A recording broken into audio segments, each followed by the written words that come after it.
갈라디아서 앞에 3장에서는 그 아브라함의 그 자손들에게 아브라함에게 언약한 유업을 주시기로 했는데, 그 하나님의 이 약속은 이 아브라함의 그 혈통적인 그 후손뿐만 아니라 예수 그리스도를 믿는 사람들이 믿음으로 아브라함의 자손이 되는 것이고, 아브라함에게 언약하신 그 약속은 그 예수 그리스도를 믿는 모든 사람들에게 유효하게 미친다는 겁니다. 그래서 예수님을 믿는 우리는 아브라함한테 언약하신 그 유업을 이을 사람들이 다 되었는데, 그 유업 가운데 가장 중요한 게 하나님 나라의 백성이 되는 거고, 또 하나님의 자녀 되는 거고, 그 다음에 이 세상에서도 아브라함에게 언약하신 많은 은혜들을 얻게 되는 거죠. 그것을 유업을 이을 자다, 이렇게 표현을 하고 있습니다. 그래서 3장 29절에도 그 3장에 설명했던 걸 전부 종합해가지고 결론적으로 너희가 그리스도의 것이면, 우리가 그리스도를 믿으면 그리스도의 것이 되는 건데, 너희가 그리스도의 것이면 곧 아브라함의 자손이요, 또 아브라함의 자손이라면 아브라함에게 약속하신 그 약속대로 유업을 이을 자니라. 그래서 유업을 이을 자라고 하는 말씀을 여기 하고 있습니다. 그래서 4장에 넘어오게 되면 바로 이 유업을 이을 자인 우리에 대한 말씀을 다시 한번 전개를 하고 있는데, 4장 1절에 내가 또 말하노니 유업을 이을 자가 이미 모든 것의 주인이지만은 아직 어렸을 동안에는 종과 다름이 없어서라고 이렇게 설명을 하고 있어요.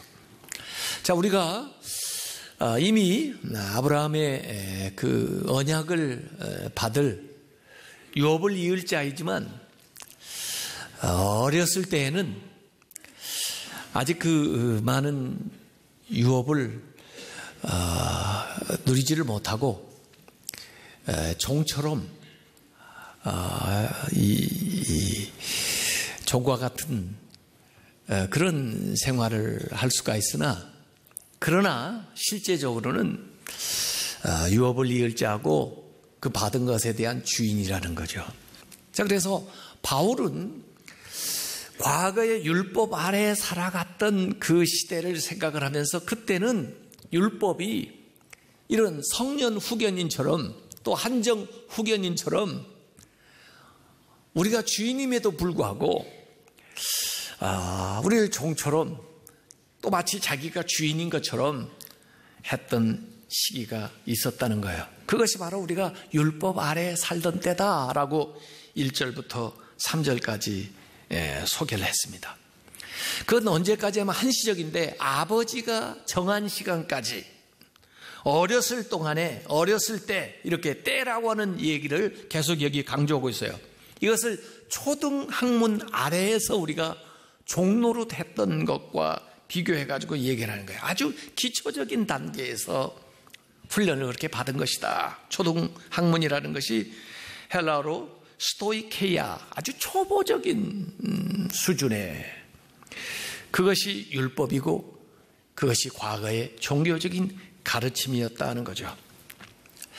그러니까 율법이 오기 전에, 또 율법이 있을 때에도 역시 우리는 유업을 얻은 자였지만, 그리스도가 오기 전에는 그 율법이 마치 초등교사처럼 또 후견인처럼 우리에게 역할을 했다는 거예요. 그런데 4절에 보니까 때가 참에, 이제 성년이 됐다, 이제는 아버지가 정한 때가 됐다, 이 얘기죠. 때가 참에 1300여 년 동안 율법 아래에서 있었지만은 이제는 카이로스, 하나님의 때가 차서 극적인 전환기를 맞이하는 시점에 와 있다는 거죠. 예수님께서도 복음을 전하실 때 마가복음 1장 15절에 그런 말씀을 했어요. 때가 찼고, 카이로스, 하나님의 나라가 가까이 왔으니 회개하고 복음을 믿으라, 이렇게 선포를 하셨거든요. 그래서 하나님이 하나님의 때에 하나님의 일을 하시는데 그 때가 찼다는 거예요. 그래서 하나님께서 그 때에 둘을 보내셨는데 4절 5절에 보면은 아들을 보내셨고, 예수님이죠. 그리고 6절에는 아들의 영 성령을 보내셨다는 거예요. 그래서 하나님께서 하시고자 하는 일을 하시는 거죠. 그래서 성삼위 하나님이 나와요. 하나님이 아들을 보내시고 성령님을 보내셔서 하시는데 그건 제2의 출애굽, 새로운 출애굽이라고 말할 수가 있죠. 과거 애굽에서 이스라엘이 종살이 하다가 해방되어 나오는 것처럼 우리가 율법 아래에 놓여 있었는데 이제는 아들을 보내시고 성령을 보내셔서 그 율법 아래에서 우리를 자유롭게 해주셨다는 거예요. 그래서 아들을 보내셔서 하신 일은, 아들을 보내셨는데 율법 아래에 태어나게 하시고 그리고 여인의 몸으로 태어나게 하시는데 왜?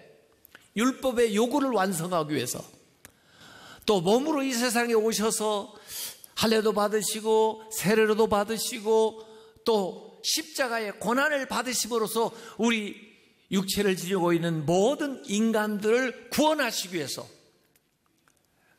아들을 율법 아래 여인에게 나게 하셨다는 거예요. 그래서 5절에 그 아들이 오셔서 하신 두 가지 일이 기록되어 있습니다.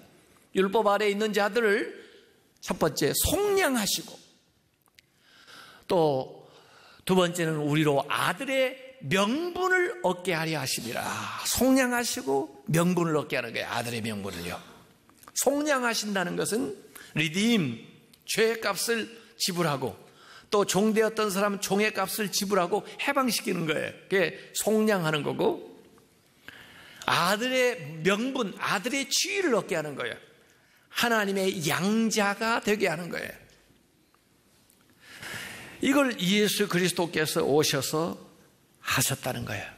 그러니까 우리를 속량하시고 입양하시고, 그래서 법률적으로나 유기적으로나 우리의 모든 것들을 신분적으로 회복시켜 주는 거예요. 이건 우리가 뭘 했기 때문이 아니라 전적으로 아들이 오셔서 하신 일이에요. 속량하시고 입양하시고. 그래서 우리는 은혜로 되어진 겁니다. 그래서 나는 고립된 고아처럼 살아가는 인간이 아니고 이 세상을 살면서 하나님과 특별한 관계를 맺고 살아가는 거예요. 나는 하나님에게 소중한 존재가 되는 거예요. 나는 하나님에게 사랑받는 사람이 되는 거예요. 네? 그래서 하나님을 아버지, 이 아버지보다 아빠라고 부르면요 더 친밀한 언어가 되는 거예요. 그래서 여기 바울도 아빠, 아버지라 부르진다 했어요. 아이들이 어렸을 때 아버지에게 말하는 게 아빠라는 거죠. 저는요 매일, 거의 매일 제 딸한테 전화를 받습니다. 보통 어떤 분들은 저한테 전화하기 전에 문자부터 보내는 분들이 있어요. 전화해도 될까요? 전화 통화하기 편리한 시간이 있으면 알려주세요. 예, 이렇게. 또는 교회를 통해서 저한테 연결해 달라고 전화가 오곤 해요. 그렇지만 제 딸은 한 번도 전화해도 될까요? 그렇게 물어본 적이 없어요. 교회를 통해서 전화해 본 적도 없어요. 그냥 제 휴대폰으로 즉각 전화를 합니다. 그러고는 아빠, 그러고니 왜 그럴까요? 네? 이 아이는 알고 있어요. 내가 자기 전화를 기다리고 있다는 걸, 자기 전화 받는 걸 좋아한다는 걸 알고 있어요. 그렇기 때문에 그냥 전화하는 겁니다. 그 아이하고 나 사이는 목사님과 교인 관계가 아니에요. 아버지와 딸의 특수한 관계예요. 그러니까 그냥 전화를 하는 겁니다.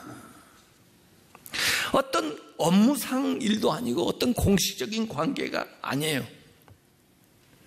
우리가 하나님을 부른다는 그게요. 우리가 기도하는 것이 바로 그거예요. 기도하기 전에 하나님 언제쯤 기도하면 들어주실래요? 그런 게 아니에요. 그냥 기도하면 되는 거예요. 왜? 하나님 우리 기도 듣는 걸 좋아하세요. 갈라디아서 오늘 4장 7절에 그러므로 네가 이후로는 종이 아니고 아들이니 아들이라면은 하나님으로 말미암아 유업을 받을 자니라. 하나님의 유업을 받는다는 거예요. 아들이라면. 어떤 사람은 이건희 씨 유업을 받았으면 더 좋겠어요. 그런 사람이 있을지 모르겠어요. 정말이에요? 하나님의 유업보다, 하나님으로 말미암아 주어지는 유업보다 이건희 씨 유업을 받으면 더 좋겠어요? 근데 한 가지 물어보자고요. 그 유업이 여러분을 죄에서 용서해 줄 수 있어요? 그럴 수 있다면 그 아들이 왜 저기 가 있나요, 지금요? 그 유업이 여러분을 천국으로 보낼 수 있어요?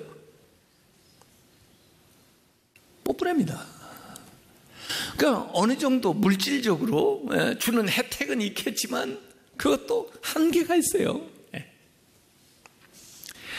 우리는 하나님으로 말미암아 하나님의 그 유업을 받을 자가 된 거예요.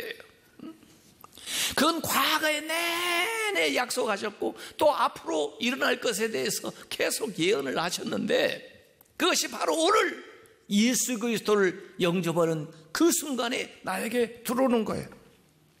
과거에 약속하신 것과 앞으로 일어날 것이 오늘 현재적으로 나에게 들어오는 거예요. 그래서 그 유업을 얻을 자처럼 하나님의 자녀로 당당하게 살아가게 되는 거죠. 그래서 지금부터는 이전의 삶과 다른 삶을 살아야 되는 거예요. 그래서 오늘 때에 대한 이야기가 이 갈라디아서 4장에 많이 나오는데 그때는 그렇게 살았다 해도 이제는 하고 나옵니다. 4장 8, 9절에 그러나 너희가 그때는 하나님을 알지 못해 하나님을 알지 못하고 살던 그때에는 본질상 하나님이 아닌 자들에게 종노릇 하였더니 이제는 너희가 하나님을 알 뿐만 아니라 나만 하나님을 아는 게 아니고 더욱이 하나님이 너희를 아신 바가 되었거늘 어찌해서 다시 약하고 천박한 초등 학문으로 돌아가서 다시 그들에게 종노릇을 하려느냐라고 반문하고 있는 거죠. 이전에 살아갈 때는요 세상의 초등학문 따라 살았다 3절에 얘기했고요 오늘 여기 9절에는 약하고 천박한 초등학문이라고 다시 얘기했는데 이 약하고 천박하다 이렇게 표현을 하니까 말이에요. 약한 건 좀 알겠는데 힘이 없는 거예요. 천박하다 요게 뭐의 뜻에 더 가깝냐 그러면 우리는 천박하다는 말을 이렇게 쓰지만은 원래 원어의 뜻은 불쌍한, miserable, 참담한 그런 거예요. 그런 초등학문. 그래서 바울은 지금 과거에 자기가 율법이 최고인 줄 알고 살았던 그거 또는 지금 헬라 철학 그게 최고인 것처럼 그걸 가지면 최고의 지성인 것처럼 나아가는 사람들 또는 여러 가지 종교들, 미신들 또 좀 발전했다고는 과학, 기술 이런 것조차도 약해요. 우리 하늘나라까지 보내기에는 우리 온전하게 하기에는 약해요. 이건 천박해요. 하나님을 아는 지식에 비하면은 아주 보잘것없어요. 그래서 바울도 그 당시에 나름대로 가말리엘 수하에서 공부를 하고 나름대로 최고의 학문을 공부한 사람이지만 하나님을 아는 것에 비교해 보니까 이것은 배설물과 같아요. 이것은 초등학문도 못해요.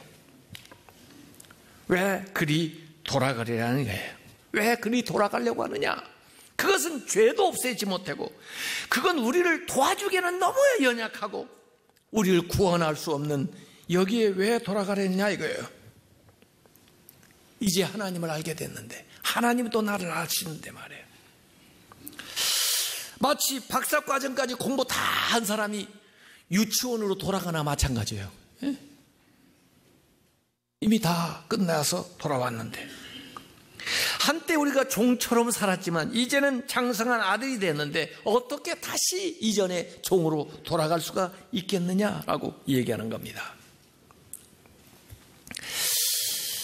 요새요, 아이를 이렇게 관찰을 해보니까요, 저도 아들, 딸을 낳아서 다 길렀는데, 그때는 뭐 그냥 바쁘게 살다 보니까 애들이 그냥 저절로 빨리빨리 크는 줄 알았어요.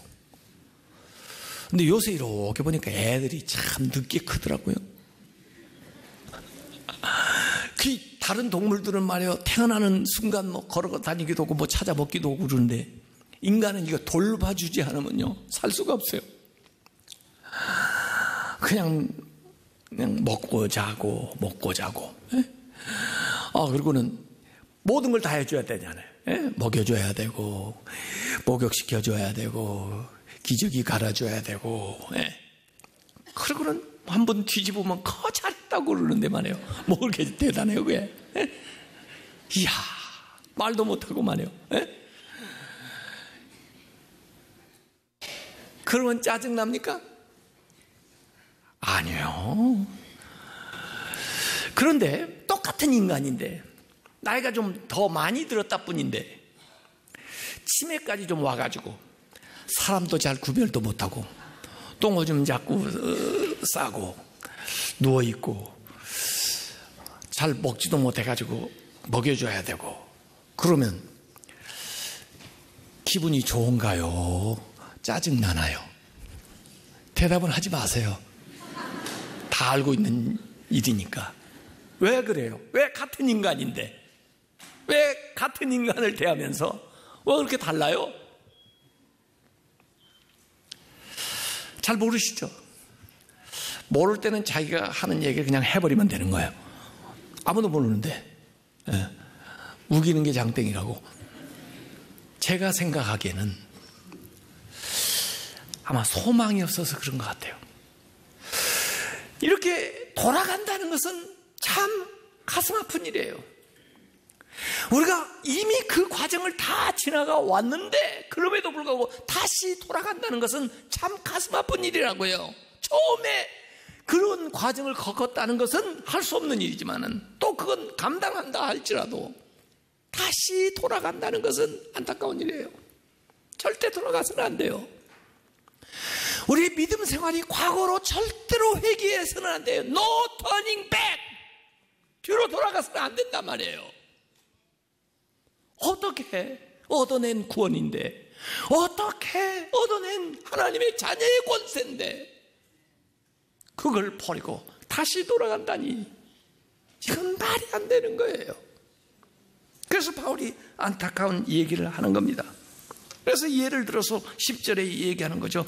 너희가 날과 달과 절기와 해, 점중법적으로 얘기하는데 그걸 지켜야 구원을 받는 것처럼, 이전에는 할례를 받아야 구원을 받는 것처럼, 율법을 지켜야 구원을 받을 것처럼, 겨우 믿음 생활을 해가지고 얼만큼 잘할 만하니까 유대주의자들이 와가지고 그들한테 그런 얘기를 해야 되고, 그러니까 또 사람들이 미혹을 당해가지고 흔들리고, 그러니까 말이에요.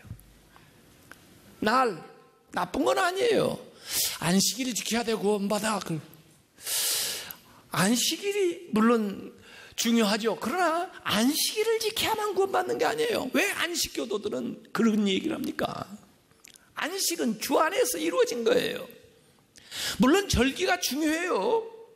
6월절, 7.7절, 수장절을 지키라고 그랬으니까.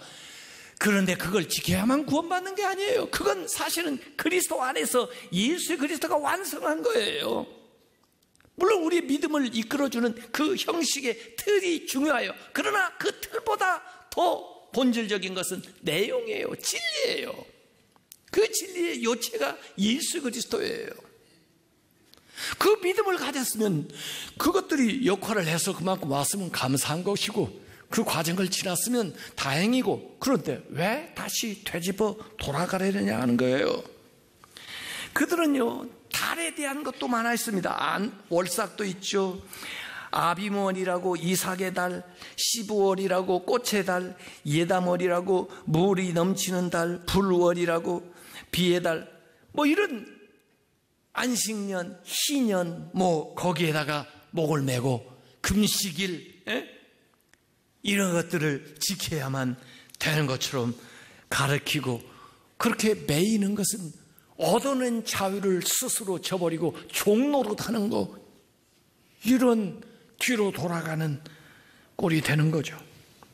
마치 아들이 탕자가 집으로 돌아올 때 아버지한테 최고로 원했던 것은요, 그 아버지 집에 종이 되는 거예요. 그런데 막상 아버지한테 오니까 종이 뭐예요? 아들의 권세를 회복시켜줬어요. 그러면 아들의 권세를 누려야 되는데, 이 자식이 얼마간 살다가 에이, 나는 자식 자격이 없으니 다시 종으로 돌아갈래요. 그러면 그게 좋은 자식이에요? 제대로 된 자식이냐고요? 말이 안 되죠. 개가 토한 것으로 돌아가고 돼지가 더러운 것으로 다시 돌아가는 거와 마찬가지예요. 모르고 그랬어도 나쁜데 알고도 그러면 어떻게 해야 되겠어요? 이것은 시대착오적인 것이다, 이거예요. 그래서 4장 11절에 내가 너희를 위하여 수고한 것이 헛될까 두려워하노라. 내가 지금껏 수고해서 너희들에게 복음을 전했는데 그게 헛된 것이 된단 말이냐, 이거예요. 이 갈라디아서는 중복되는 단어들이 나와요. 그래서 어려운 것 같지만 중복되는 단어 중심으로 해서 파악을 해보면 이해가 되는데, 헛되다라는 말이 벌써 5번 나왔어요. 갈라디아서 2장 2절에도 나왔고 21절에도 나왔고 3장 4절에도 나왔고 3장 17절에도 나왔고 오늘 4장 11절에도 나오는데, 바울이 이렇게 얘기를 하는 거예요. 너희들이 다시 그렇게 돌아간다면 복음을 위해서 수고한 나의 수고가 헛되다. 만약에 너희들이 행위로서 율법을 지킴으로써 구원을 얻는다고 하면은 예수님이 십자가에 못 박혀 돌아가신 것이 헛되단 말이냐. 만약에 너희들이 무슨 유대인들을 따라서 구원을 받는다면 너희들이 이 신앙을 지키기 위해서, 이 믿음을 갖기 위해서 고난을 받고 저들에게 배척을 받았던 그것들이 다 헛되다는 것이냐, 하나님이 약속하신 것이 헛되다는 것이냐, 이런 식으로 계속해서 표현을 하고 있는 거예요. 하나님이 약속하신 것이 여전히 영원히 유효하고, 예수 그리스도가 우리가 할 수 없는, 우리가 죄인이기 때문에 십자가에 못 박혀 돌아가신 그 하나님의 사랑, 예수 그리스도의 은혜가 유효하고, 우리가 복음을 믿고 살아가기 위해서 당한 이 고난과 이 힘든 것들이 여전히 유효하고, 이 복음을 전하기 위해서 애쓰는 전도자들의 그 수고가 유효한데 어떻게 그것을 한 번에 무효화시키는 뒤로 돌아간단 말인가? 그럴 수는 없다는 얘기예요. 요한 웨슬리요, 이 감리교와 또 우리 성결교회 그 교리적인 기초를 제공한 요한 웨슬리가 원래 옥스퍼드 대학을 다녔는데요, 경건하게 살게 하기 위해서 홀리 클럽을 조직해가지고 사람들이 규칙적으로 성경 읽고 기도하고 선행하고 많은 규칙들을 세웠어요. 그걸 통해서 구원의 확신을 얻어보려고 했는데 노력할수록 부족한 것만 더 느끼는 거예요. 루터도 마찬가지예요. 고행을 할수록 할 수 없다는 걸 더 느끼는 거예요. 한계를 더 느끼는 거예요. 그래서 늘 두려움에 사로잡히는 거예요. 하나님의 심판을 받을까 봐. 자기는 하나님의 마음에 들기 위해서 선교사까지 나갔는데, 선교사를 하면서도 요한 웨슬리는 마음의 두려움을 떨쳐버릴 수가 없어요. 그러다가 나중에 올더스게이트 광장에서 집회에 참여해서 저 뒤쪽 편에 서 있었는데, 말씀을 전하는 자가 루터가 써놓은 로마서 서문의 주석을 읽는데, 의인은 오직 믿음으로 말미암아 구원을 얻으리라 하는 그 말을 듣는 순간 가슴이 뜨거워지면서 거기서 회심을 하는 거예요. 아, 나의 노력으로, 내 공로로 구원을 받는 게 아니라 예수 그리스도를 믿는 믿음으로 얻게 되는구나 하는, 이전에도 늘 들었으면서도 알지 못했던, 확신하지 못했던 사실을 그제서야 깨닫게 된 거예요. 그럴 때 가슴이 뜨거워졌거든. 그러면 그가 그 일기에 이렇게 고백했습니다.